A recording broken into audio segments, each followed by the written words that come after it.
Hello, Year 9. This is the first of a series of videos trying to introduce you to GCSE English Language and English Literature. So the second half of the term, you might be aware there could be a possibility of us doing some live face-to-face lessons later on in the term. So whilst we figure out exactly how that will work and what will happen, we're going to record some lessons for you.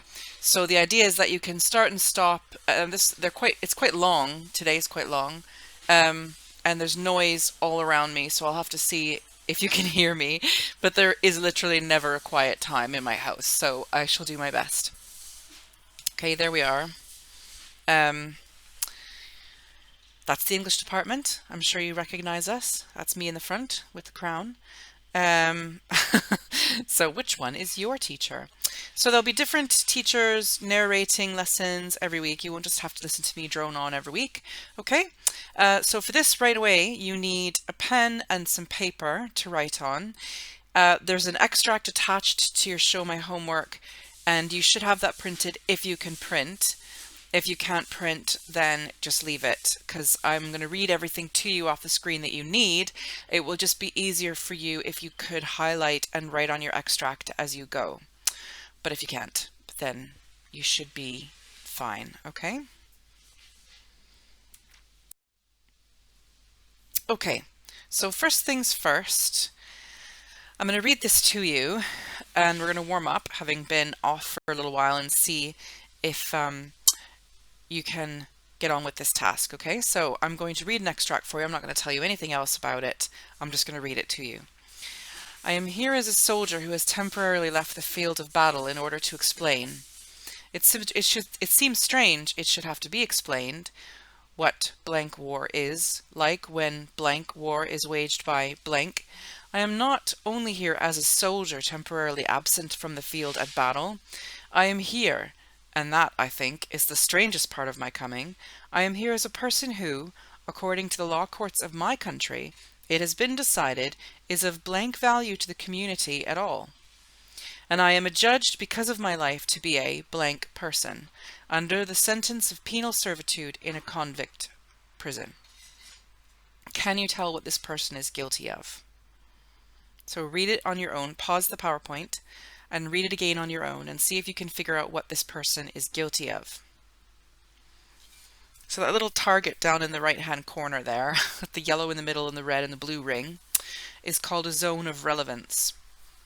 So after you've spent a little bit of time thinking about what could be in the blanks and who this person is who is talking, it's from a real speech, and what it is that he or she is after. Are they a soldier, or are they someone who sees themselves as a soldier? And then you look at the words that are outside of the target: determined, incredulous, fearful, passionate, happy, and angry. I think those are all pretty clear, except maybe incredulous. If you are incredulous of something, it means that you don't believe it, that you are in a state of disbelief.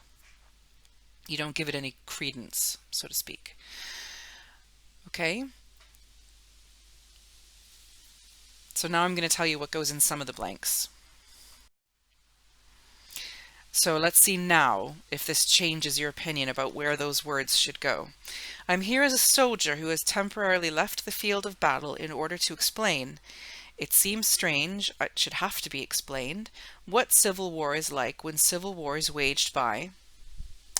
I am not only here as a soldier temporarily absent from the field at battle. I am here, and that, I think, is the strangest part of my coming. I am here as a person who, according to the law courts of my country, it has been decided is of no value to the community at all. And I am adjudged because of my life to be a dangerous person, under sentence of penal servitude in a convict prison. Penal servitude just means going to prison, so serving in prison, doing something useful in prison. Okay, so in the zone of relevance, if you draw a little target on your piece of paper with the 3 circles, just small, and then decide where these words should go. So the most relevant about how this person is feeling at the moment, if that wasn't clear before, these are how this person could be feeling. The most relevant should go in the middle in the yellow circle. And then you might have to think that some of them aren't relevant at all and should be left outside of the circle. And some of them might be, I'm not sure, it could be in the red bit, it could be in the yellow bit. So pause the PowerPoint at this point and put those 5 words into the circle or just outside of the circle, wherever you think they belong. Is this person passionate? So really, really believes in something? Are they a little bit like, I can't believe this is happening? Are they fearful? Are they happy? Are they angry? So pause the PowerPoint and put those where you believe they belong. And I'm going to tell you now who this person or what this person is. They're a woman. And she's making a speech, or rather she made a speech, where she compared herself to a soldier. So in my zone of relevance, I said that I thought from her tone that she seemed quite incredulous about the situation and also quite passionate. And I said, yeah, she does maybe sound a little bit angry, but I definitely did not think that she sounded happy, and I definitely did not think that she sounded fearful. So hopefully you had a little think about what those words meant and the tone that she's presenting in that little speech, and thinking about what your overall judgment is of each of those words and where they should go. So if you've been listening to the news this week, today is the 30th when I'm recording this, and on the 29th, it was the anniversary of the Equal Pay Act, the 50th anniversary of the Equal Pay Act in 1970 in Britain. And that was the first time when government made it law that women had to be paid equal for the work they did as men. But it wasn't until 1975 that it actually came into play. So there was like a 5-year gap between when the law was made and when it was enacted. They call it enacted. So here's some little celebratory photographs, historical photos of women who in that period leading up to 1970 were fighting and really continuing from a fight that started a long time before this. And you might recognize that. Do you know what these women are? If you said suffragettes, you're right. Of course they are. And suffragettes went through a lot. I don't know individually how much you know about women at this period, but the suffragettes were women who fought for voting to be allowed for women, because up until they won, which wasn't until a good while after the First World War, women were not allowed to vote. Okay, so you might see there the woman at the top there, she's being marched away by 2 soldiers. And then on the left, that was a situation called Black Friday, an event that happened when the suffragettes were trying to force their way into the House of Commons, and they were forcibly stopped, so much so that some of them died from their injuries afterwards. And you can see that woman on the floor, and I'm not sure whether that officer is kicking her, but the men around her certainly were taunting her. And the bottom picture there of the woman in the chair surrounded by kind of medical looking people is a depiction of a suffragette who is doing a hunger strike. So they often would do hunger strikes and starve themselves, or try to starve themselves. And when they did so, they were force fed. And a tube was put down their throat and they were forced to eat so that they wouldn't die from starvation. Okay, and that's still a method used even today for people sometimes if they want to make a protest in a place where they don't have any freedom. They kind of take away the only thing that's keeping them alive as a protest. If you don't recognize this woman, her name was Emmeline Pankhurst. Pankhurst, not Parkhurst, 2 different things. And she was one of the most famous suffragettes, not the only one, but one of the more famous ones. And today, that speech that I showed you at the beginning of the PowerPoint is from her. She made lots of famous speeches, and the one we're looking at today was one of them.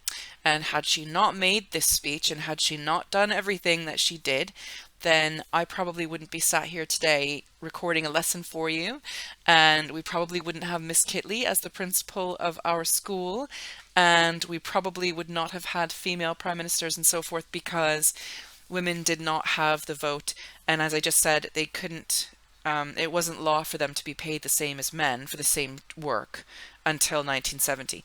And you might even be familiar, there's still a lot of controversy about that. There's still some companies now have to publish what they pay their employees just to make sure, because statistically it is more common for men to make more than women in the same job. Okay, so although that's, I guess, becoming better now. Okay, so her name's Emmeline Pankhurst. She's famous for lots of things. She's famous for saying that she incites this meeting to rebellion when she was questioning the Prime Minister during the Prime Minister's questions, saying that had she been a man, she would have been able to walk in and ask questions properly.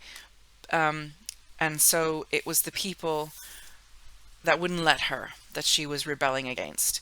Okay, so this photo is linked to a video. It's a short 6-minute video, but it's quite well done. It's animated and it tells a little bit more about her life and about what happened to her.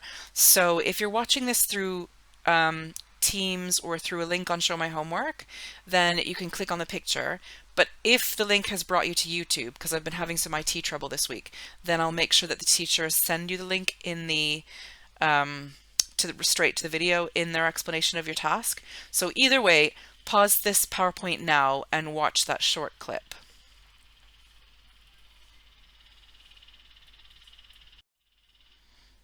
Okay, so now hopefully you have stopped and actually watched it and are not trying to do this without doing that, because it's pretty entertaining and has a lot of information in it that you'll find useful.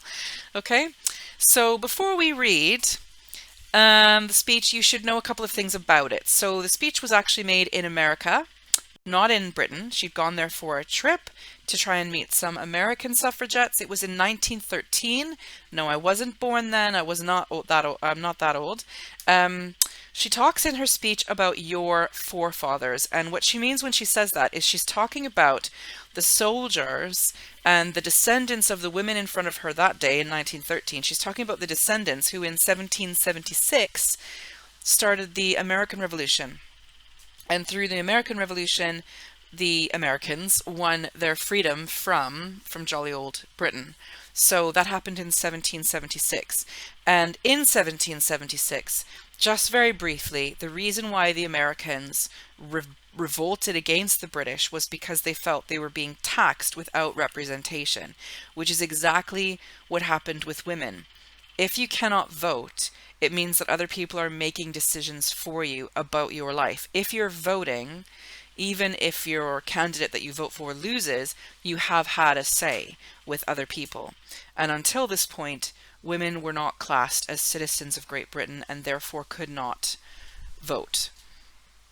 So Emmeline Pankhurst thought that that was a lot like the American, well, it is a lot like the reasons why the Americans were upset, and so they booted the British out. But it was a really long, brutal civil revolution, and they kind of won because they adopted like guerrilla warfare tactics. So it wasn't like a kind of classic war where you have side A and side B meet in a field and they fight. They did do that, but they also adopted what was known as guerrilla warfare. So they kind of would like pick people off from the sidelines, and they've like developed new ways of fighting, and they had the native population on their side, and some people from France came over and bombed things. Okay, so she makes a lot of references to that, so you just need to know that. And some other key vocabulary you need to know that would help. Oh, there's a, I think that's an American soldier, but I don't know. I can't remember now whether he's American or British. But revolutionary, so somebody who wants change. Okay. Militant, so someone who wants change and is willing to go the extra mile. So there's kind of a link there to military, so somebody who is not averse to using violence to get what they want. And enfranchisement. Enfranchisement means getting the vote. basically. It can. There's a couple different meanings, but in this case it means gaining citizenship and getting the vote. Okay, so in a typical extract for GCSE, your extracts always start with a short introduction. Now, I've given you a lot more than an exam would have, but I feel like you're just getting introduced to it now, so that's okay. We want to help you.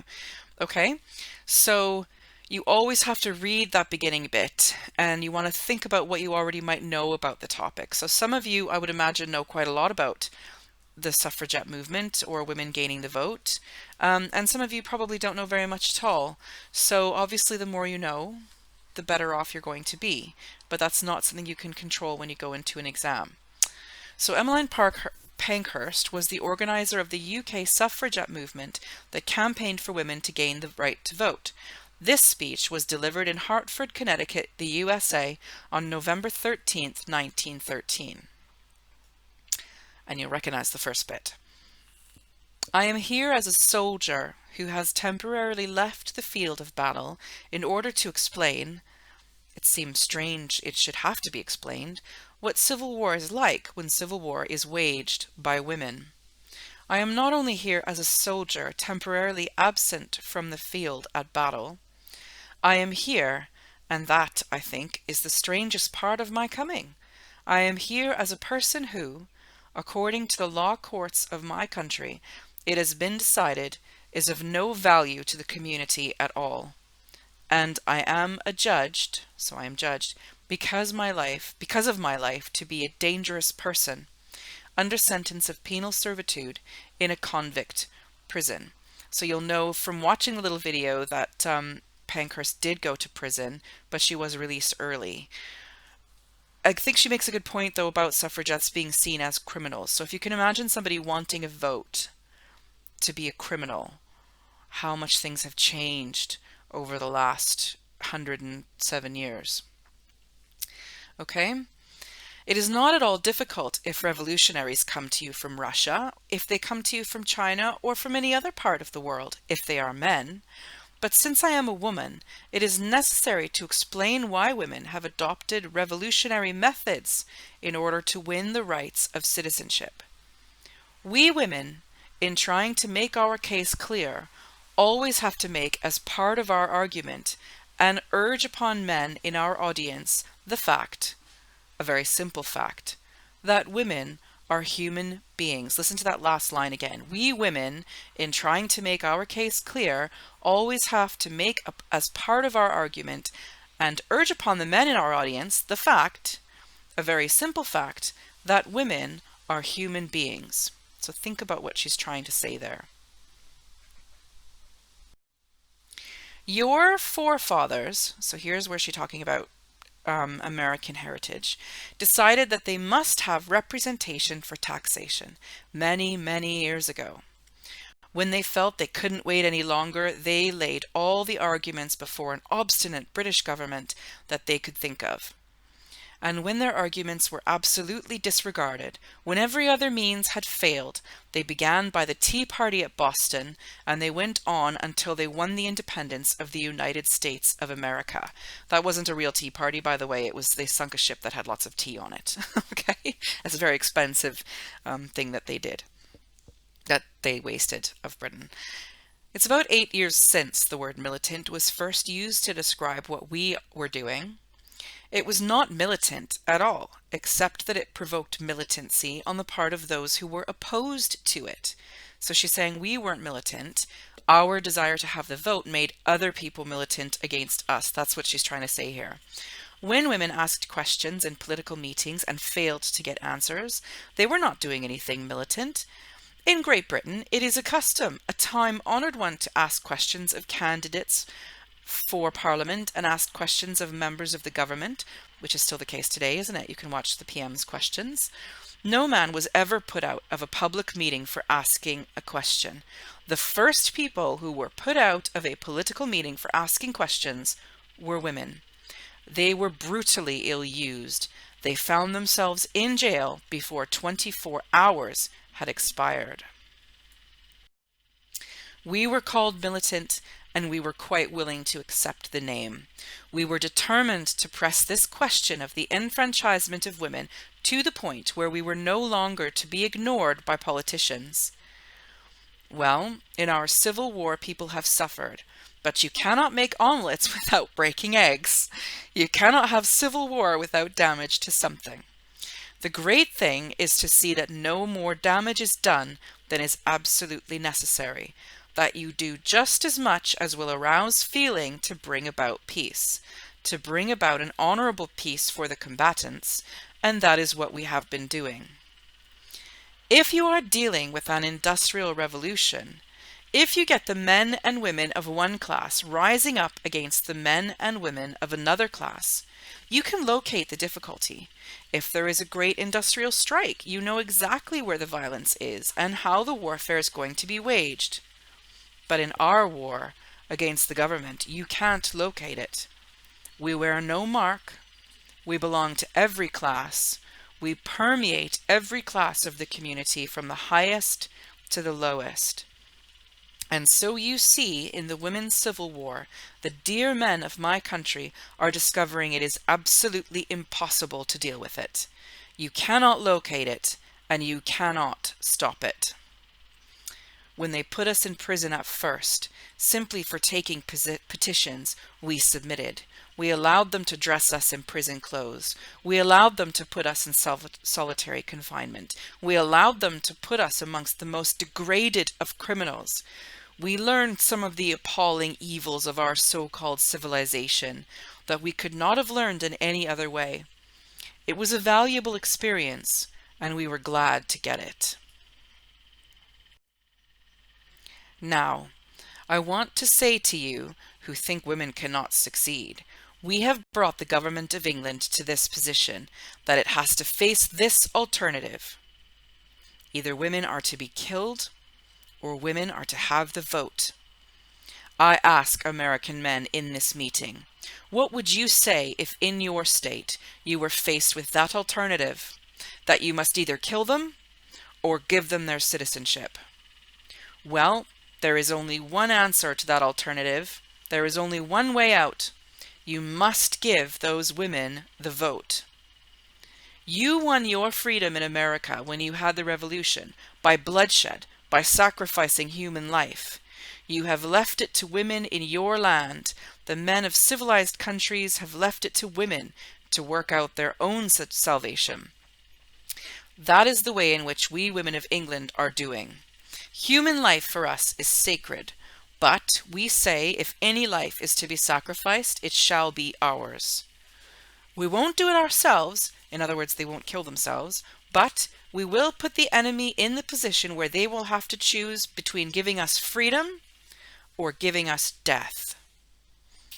So here I am. I come in the intervals of prison appearance.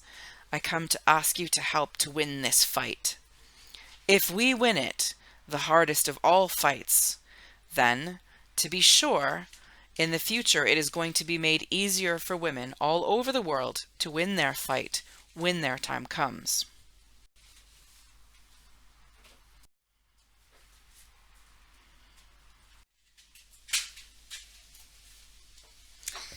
So, that was the whole speech. We're not going to be analyzing the whole speech, but I think it's important that you hear it. I know it's not the easiest speech to listen to, but it's language from the era that you look at in English language, the 1900s, 1900 to 1999. And it's really important. 1900 to 1999 is a huge amount of time. No, I have not been alive that long, but the way that people spoke in 1913 is quite a lot different than it is now. So it's really important that we present you to a range of reading extracts of varying difficulty so that you get used to it. And you've got to get over those ideas where you think, oh, I don't understand it, I can't, I'm not reading it. You've got to just think about the words that you do understand. So I would encourage you at this point, if you're still unclear on what the speech is actually talking about, to pause the video and reread it on your own. If you can't print the extract, you can always just bring it up on the screen on your computer and read it that way and highlight it that way, and then read it and think about what each paragraph is about. That would be a really useful step for you. Okay? So The question we're looking at, though, with this extract is we're going to analyze it. So in the first paragraph, how does Pankhurst use language, and it should say structure, but language and structure to present her situation? So it's a specific question asking you to answer. It's not just analyze this, it's analyze this aspect of the paragraph. So how does she present her situation? So I've highlighted soldier because I know that's the first thing that you're going to say. Well, she thinks of herself as a soldier, her and her suffragette companions. So right now, I want you to pause it and just look at that original, the first paragraph, sorry, and I want you to highlight anything that you note about the words that she uses to present herself. So think about, read it to yourself and think about and highlight what you think is significant. So you may have, after soldier, you may have highlighted, don't just listen to the answers if you haven't tried to do it yourself. So do it yourself first, okay? And then after you're done this, you can always pause this and then come back to it later, because there's a couple of tasks that I ask you to do. So it takes a really long time, much longer than a normal lesson. But the idea is that you can pause it and come back to it later if you need to, okay? So after soldier, you may have highlighted field of battle. And then you may have thought, okay, she's left the field, but she does make a point of saying that it's only temporary. So if it's only temporary, you really get the sense she's coming back. She's not leaving the war. She's definitely coming back. She's committed, isn't she? So then she calls the war a civil war. She repeats it twice. Now, a civil war, I hope you know what that means. If we were in class, we'd have a discussion about it. So a civil war does not mean that it is civilized. It means that it's a war between people of the same group, nation. So that you can have a civil war. The Americans, for example, after the War of Independence in 1776, had another war about 30, 40, 50 years later. I'm not very good. 1830s, I think, between the Confederate South and the North. So you may have heard about that or read about it, because it was quite influential in like world history. Okay, England has never had a civil war. The French have had a civil war. Spain has had a civil war. Okay, so it's when any nation's people start fighting so much with each other that they actually go to war with each other. Okay.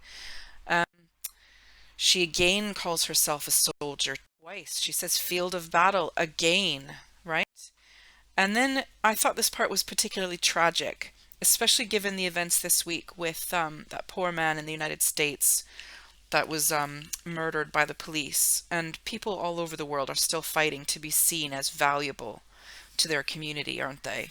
So the fact that she says my life is deemed by those in power as of being no value to the community. That's quite harsh, I think. And she says that she's seen as a dangerous person. I think the worst thing she ever did was break the windows in Parliament and make some rousing speeches. So if you can imagine being sent to prison for that, just for a peaceful protest, or maybe it wasn't so peaceful, but she certainly wasn't throwing tear gas around or going around stabbing anyone. Okay, and she's going to have a sentence of penal servitude and in a convict prison. So she's not being held as a political prisoner, and that's significant because it means she's with other criminals. Or sorry, she's with criminals. Okay. Oh, hello. My son's here. You're hungry? Okay. Can you wait? Okay, thanks. Okay. He's 3. So what she's doing is... Okay, so Emmeline Pankhurst is making a comparison to a soldier. So I just tried to find a picture of a soldier from World War I. He looks quite serious there, holding a very large gun, and maybe some ammunition around his body. And Emmeline Pankhurst there on the left, that's not a Nazi salute she predates the Nazis. She's just standing on a carriage. It's quite a famous photo of her where she's gesturing over to some men in the crowd whilst she addresses the nation. So she's drawing a comparison. So the key question, of course, we're going to have through all of this is why would she choose to do this? She also says that she has temporarily left the field of battle. So I have a battlefield there. You might recognize that as the Battle of Somme in northern France, or what was left of it after the battle. So it was a forest, if you can imagine now the remains.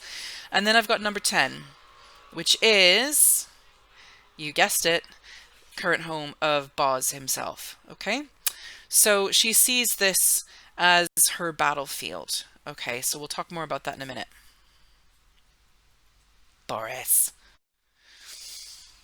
Okay, so if you look at where you highlighted, and we just take this idea of her being a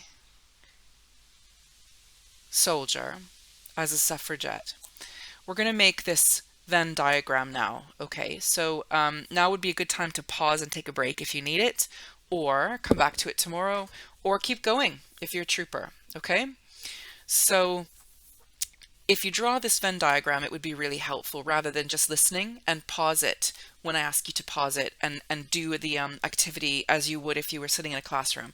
Otherwise, it's just not as useful for you. You're not going to get as much out of it if you just listen. Okay? So draw a Venn diagram. You do need to make some notes in it. So it needs to be maybe about half a page, a normal A4 page big. So you have one circle overlapping another with a bit in the middle. So hopefully you've done these before. So on the left, we've got Emmeline Pankhurst, famous suffragette, and on the right we have fellow soldier, just anonymous soldier. And so I'm sure you'll have realized that when she compares herself to a soldier, she says she comes as a soldier. So now, is that a simile, a metaphor, or personification? If you guessed simile, you're right. Ding, ding, ding, ding, ding, points for you. Okay, so one thing I find useful to do with my classes, everyone is going to be able to make pretty generalized statements about why this might work as a simile. But if you actually write it down and you think about it in detail before you start writing a response, it really, really helps you gain a higher mark because you're showing you're working out. For example, I could very easily give you the answer to 60 divided by 10, right? But I might not get as good a mark for that response if I don't show my working out. I have to show how I've reached my answer. Okay, so this helps, this activity will help with that. Okay, so on the right hand side, the soldier, write down 3 things that a soldier does.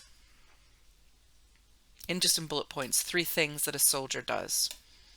And then when you're done that, I'll give you all 3 questions and then you can pause the video. What is a soldier like? So what are some qualities that he or she may embody, right? Brave, fearful, weak, strong. Think through the qualities that a soldier should, ideally have. And then finally, what must a soldier not do? And again, you want to try and get 3 bullets for each one. So do that now. Don't just listen for the answers. Make sure you do it yourself.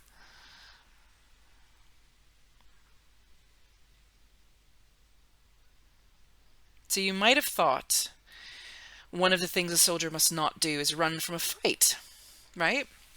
Can't run from a fight, but many soldiers do because it's frightening being faced with death. Disobey orders, they probably shouldn't be weak. What are 3 things a soldier does? They fight, they're meant to protect, sometimes they blow things up, they use weapons. You might have had any of those specific things that a soldier does. You might have had obey orders, which is a perfectly logical thing that a soldier does. Okay, and what is a soldier like? What are some qualities that their kind of personality should be like? And I've thought, well, they should be brave, physically strong. That's not personality, but still, if they weren't, that wouldn't help them. And they must be pretty determined. You have to be pretty determined if you're going to face your enemy and be successful. Okay, so Pankhurst is making a comparison between herself and a soldier. And this is what we think of. This is what our brain imagines when we have an image of a soldier in our head. Okay? These and more parts of that word and what it refers to. So for Emmeline Pankhurst, I have similar questions for you. There's 3. What does a suffragette do? Or did a suffragette do? Hopefully if you watch the little video, you have a better idea of that than just the speech. What are some qualities of suffragettes? And what are some difficulties that suffragettes face? So try and pause the video and write 3 bullets for each of those.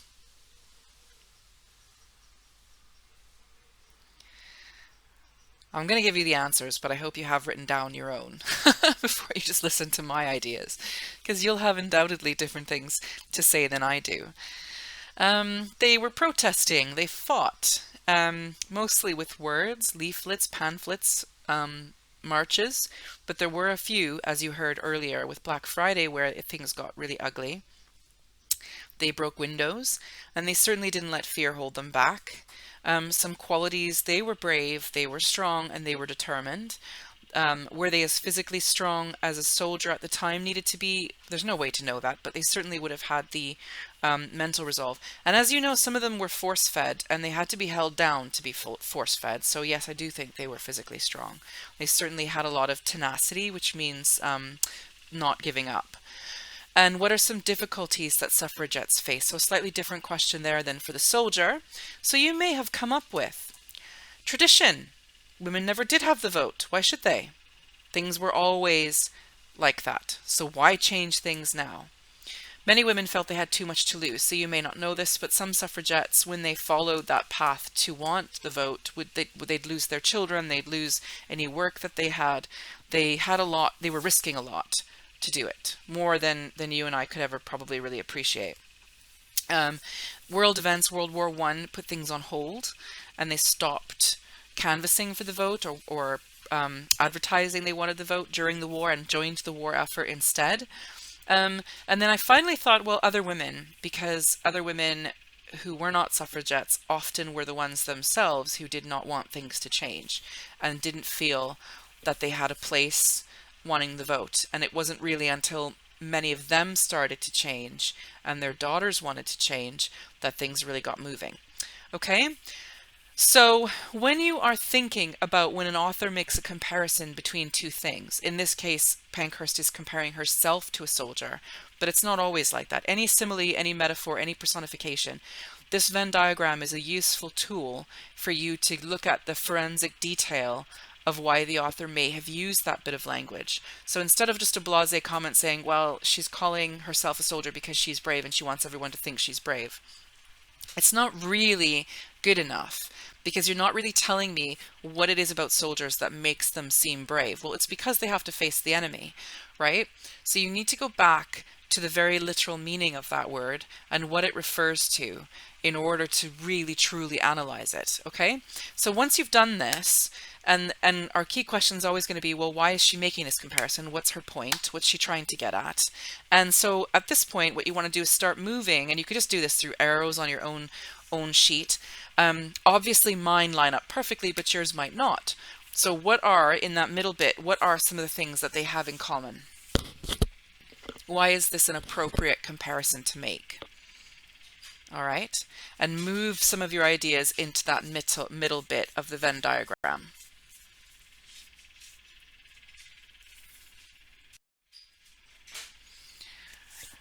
So you know that we're always going to be asking you to write in C's paragraphs. My dog's visiting me now.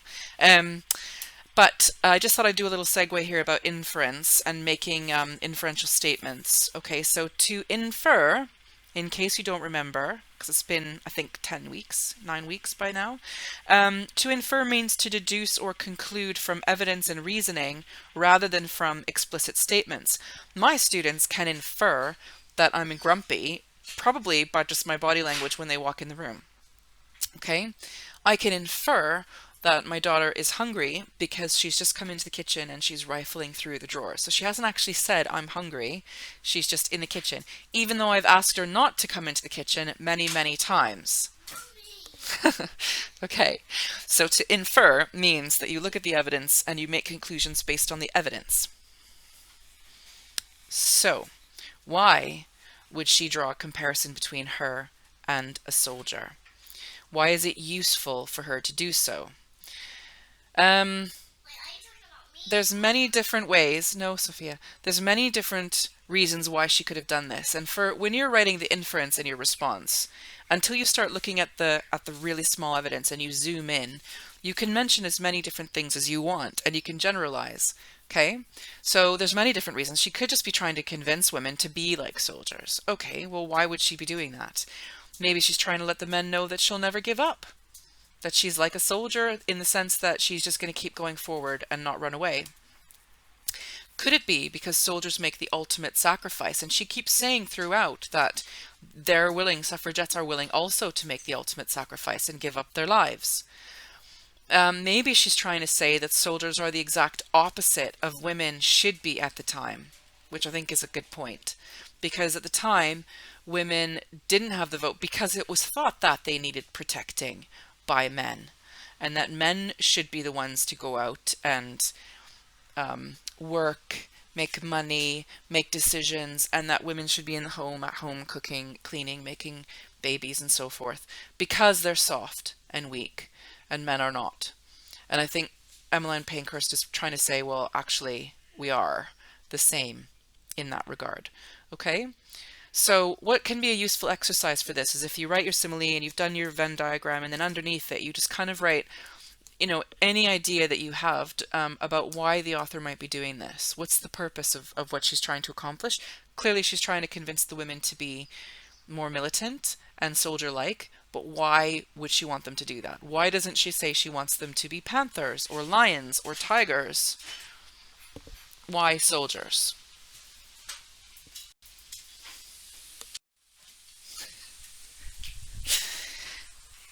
Okay. No, you can't have a snack. To pause this. So a typical GCSE question will be, how does Pankhurst use language to present her situation? As I said before. So this is now, we've done our Venn diagram, we've thought about our inferences, and now we're going to get to our writing stage. And we're going to use C's, which hopefully you remember, and if not, then this will be a good reminder to you. Okay, we're 41 minutes in. I know it's a long one, but stick with me for a while, or pause this and take a break and come back to it, okay? So, your statement should always be linked to the question. So here is my example of beginning my response. In the beginning of the speech, Pankhurst presents her situation as though she were at war. Now your evidence needs to be embedded in a sentence that makes grammatical sense. You can't just drop it in there. So you would say she writes that she, or she says that she claims that she. So I wrote, as a suffragette, she's fighting for women to have the vote and calls herself a soldier who has temporarily, it should say, left the battlefield. So, and I've underlined and made into italics the actual quote, okay? So you have to think about where it is in the article and introduce it in a way that's natural and flows like a regular sentence. And just put the actual words that you lift from the extract into quotations. Okay, so the next thing we want you to do is inference, which is where the difference is from the earlier methods that we used to use, like Peaser or Patel and so forth. So inference is quite important because this is where you can mention different ways of interpreting information, and then underneath that it will lead you into what you feel is the most solid of those interpretations. So I wrote in red, Parkhurst is trying to convince the women in the United States to follow the British suffragettes and using language that will appeal to them. As women were traditionally known as the weaker sex, Pankhurst may want to undermine that stereotype by warning the crowd that they too are capable of violence and are also willing to make the ultimate sacrifice. And I could have added some of those other things that we said on the previous slide as well. So I could have said something about the fact that they're brave, determined, they're not going to give up. But that's up to you. And now is the bit where you get what we call forensic about it. And forensic means to look at the very minute details. All right. So here in black, and you'll notice it's getting longer and longer. Each color is getting longer and longer and longer. And that's because the red and the black is where the marks are, because that's when you're really showing how well you've understood something. So she uses the simile of comparing herself to a soldier to show her determination. A soldier is willing to fight and use violence to win. He, and I've done that deliberately, would have to be brave and willing to give up his life for the cause that he believes in. Mrs. Pankhurst is hoping to make people see that she too is brave and she will use any means necessary to win the vote, and that women listening should too. She wants everyone to know she views her fight to get the vote as a war, and anyone who stands in her way is an enemy. Okay. So I could have said the word soldier is or suggests, but you don't really need to do that. You can just say the word over again. But what you do really need to do at this stage is talk about whatever the literal meaning is behind the word. Okay? So even though it seems obvious, and it should seem obvious, that here is where you mention the literal meaning of the word. Okay? Or image. And then finally, the effect on the reader. Also, I've said embedded in a sentence. It's just supposed to say, that's a mistake. It should say that the effect on the reader will be that it will make your head or your heart think or feel differently. So head and heart. Does it make you feel something? Does it make you think something? Or both? Okay. In this case, I wrote, her audience would be familiar with the language of war, and they might see it as bold and exciting for Pankhurst to identify as a soldier. People were and still are impressed by her determination. And in fact, women finally won the vote completely in the year of her death, which was 1928. Before that, actually, I might be wrong about that. 1928 might be the wrong date. I'll come back to that later. This is a chart which will be included in your attachments. You don't have to do this unless your teacher specifically tells you to do it as an extension task. Okay? In which case they will explain to you how to do it. The bottom of the chart, where I have the quotation, "So here I am. I come in the intervals of prison appearance. I come to ask your help to win this fight." What is the effect of this short sentence, "So here I am," and then it's followed by a longer sentence? I'm going to lead you into that in the next slide, and then that response is going to be your task due in next week. Okay, so the original question, still the same. How does Pankhurst, I keep saying Parkhurst, use language to present her situation? And your task will be to write one C's paragraph that answers the question. Now, you don't need a Venn diagram for this because it's not a simile and it's not a metaphor. It's a short sentence. What you do need to do, though, is either write some notes on your paper or on the extract if you can, because writing about sentence lengths is one of the hardest things that students try to do. So here you have, "So here I am. I come in the intervals of prison appearance. I come to ask you to help win this fight." She deliberately uses a build-up of sentence lengths here. Why does she do that? You have a short one, medium, longer.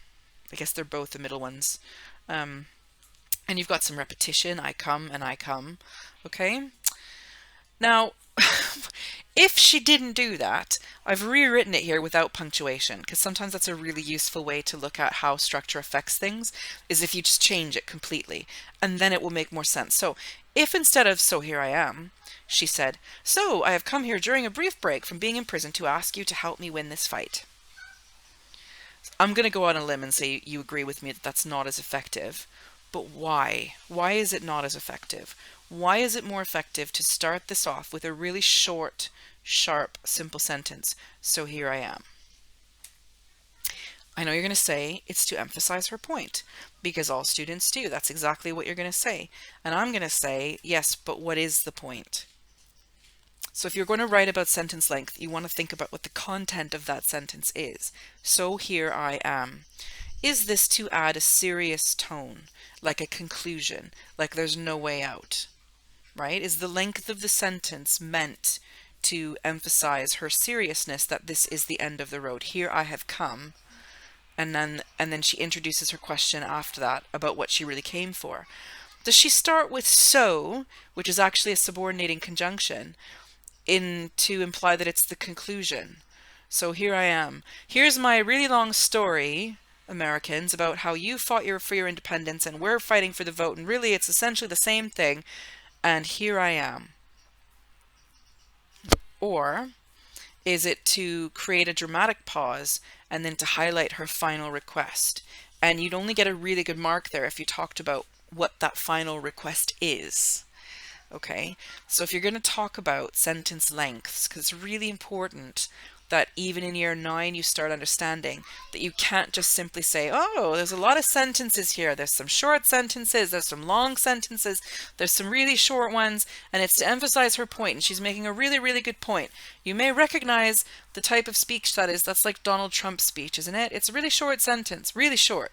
There's no shorter sentence, right? But you have to actually talk about, mention the content and why the content is best said in a short sentence. So another example I like to use very briefly is if a teacher, heaven forbid, starts getting really frustrated and upset because the class isn't paying attention. There's one particular student in the back causing all sorts of havoc, and so the teacher really wants to get rid of that student. It's given chance after chance and they're waiting for on call. The teacher's had enough, so they spout really loudly. Of course they wouldn't shout because we're a no shouting academy, but let's say they say, "Get out!" Student stands up, goes to the door and walks out. Why is that more effective than saying to said student, please would you stand up out of your seat, calmly tuck your chair in, move your appendages towards the front of the room, open the door and calmly walk outside?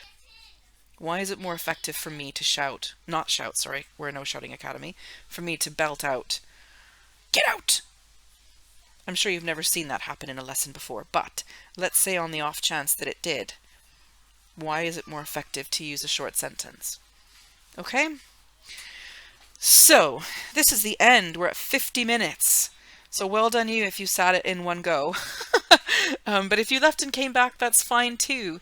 We're really hoping to get some face-to-face time with you soon. Your 10s, as you know, are coming in on the 15th. We will likely not see until September, which makes us really, really sad. But hopefully your own teachers, because I only have one year 9 group, but hopefully your teachers will get some face-to-face time with you at some point. So perhaps, I'm not sure how that will work, but keep your eyes peeled because we would really, really like to see you. I think this is getting old for all of us, isn't it? But so I've given you an example. You can go back through the PowerPoint, turn the sound off so you don't have to hear my drolling Canadian accent, okay? And look at the example I wrote for you and write your own response to the question. And I've given you this bit of evidence, but if you look back at the chart and you want to use something else, then feel free, okay? But we're looking for 1C's paragraph that answers the question, how does Pankhurst use language to present her situation? But you can't use the example I already used. So no references to soldiers and battles and so forth, okay? And this will be due on Monday, June 8th, next Monday. Okay, so you have that. You'll also either today or in the next couple of days get a reminder an introduction rather to the 3rd installment of our Flights of Fancy creative writing project. So keep your eyes peeled for that. We've had some really wonderful entries. Not all the entries make it in, especially if they're late. So please pay attention to the due date, which I don't know at the moment. But when it is due, get your stories in, because it's a great opportunity for you to take part and also to get your work published. You may have seen it was in the county press last week. Okay? So take care of your 9. We miss you loads. And be good. And stay inside for the most part. Except if you're in the garden with 6 people. Okay. Bye.